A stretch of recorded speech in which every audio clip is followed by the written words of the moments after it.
Chinese President Xi Jinping just wrapped up a nearly 2-hour speech at the opening of the crucial Communist Party Congress in Beijing, the week-long event that chooses the top leadership for Asia's #1 economy. Mr. Xi is expected to secure a president breaking third term in office, and he spoke about a range of things from progress China has made during his 10 years in power to the environment to the one country, two systems policy. President Xi says China has started a great struggle against separatism and foreign interference on Taiwan.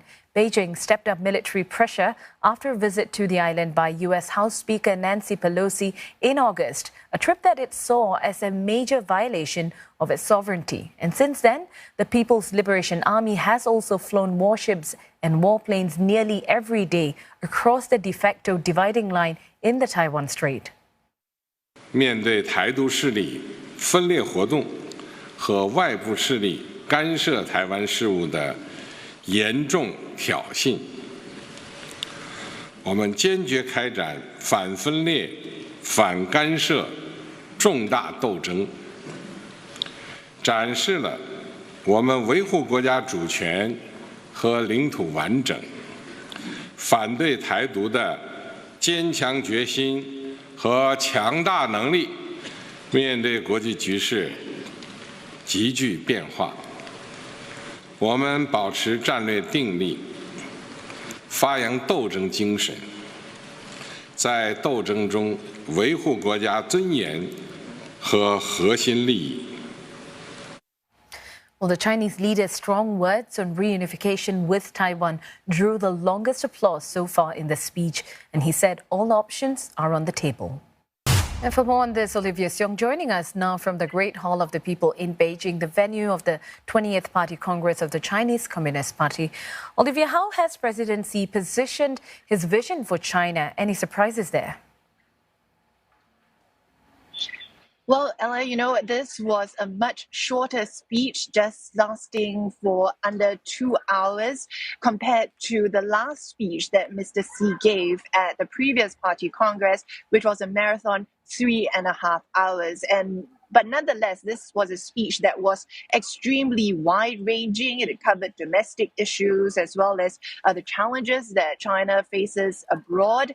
At the end of it, there were no real huge surprises or policy shifts as we had expected because Mr. Xi, having been at the helm for 2 terms and for 10 years, has already laid out his policy agenda. But nonetheless, it was very clear as to how he intends to take the country forward in his unprecedented third term, which we are widely expecting to happen at the end of this Congress. Now, Mr. Xi in his speech gave himself a glittering report card looking back, saying that the last decade featured 3 major events of great importance: the centenary of the Communist Party, entering a new era in socialism with Chinese characteristics, which refers to the era that since President Xi came to power.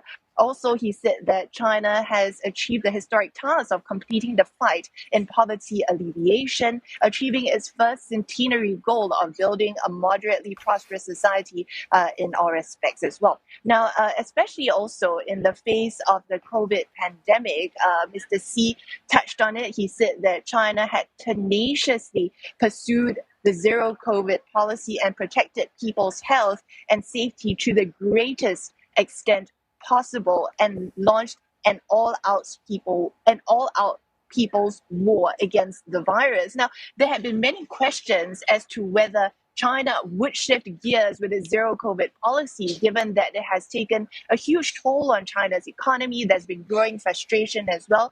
But the signal has been very clear that China looks like it's going to stick to this policy in the road ahead, as it has been personally tied to the success of the party and Mr. Xi himself. Mr. Xi also talked about the challenges abroad. There was no mention specifically of any countries like the US or the West, but he did say that confronted with drastic changes in the international landscape, China managed to maintain firm strategic resolve and showed great fighting spirit, also seeking to position China here as a global leader. He said that China has managed to foster a new type of international relations. Now, that was a good chunk of Mr. Xi's speech, the first part of the speech, but then he turned to looking ahead, what's next for the party and the country. And he said that the central task of the ruling Communist Party next is to unite the people to build China into an all-round great modern socialist nation to fulfill its second centenary goal. This idea of a great nation repeatedly being used by President Xi himself. But he did sound a warning. He did acknowledge that China, he said, needs to be prepared for what he said are dangers and to deal with worst case scenarios and be ready to withstand high winds, he said, choppy waters and dangerous storms. The solution to that, though, seems to be the party. He moved on to talk about the economic headwinds facing the country, saying that innovation will continue to be at the heart of China's modernization drive, calling for a greater push for self-reliance, even as it faces tensions with the West. Well, Olivia, picking up at the point where you mentioned that President Xi laid out policy agendas and perhaps even looking forward to having plans being shared moving forward by the end of the week. What does this all mean for President Xi going into this week-long of meetings? Well, there's no doubt that it's Mr. Xi's vision, front and center, at the heart of the Communist Party, with his position as the core leader. And that's something that we've seen in the lead up to the opening of this Congress, state media officials, all, being effusive in their praise for Mr. Xi.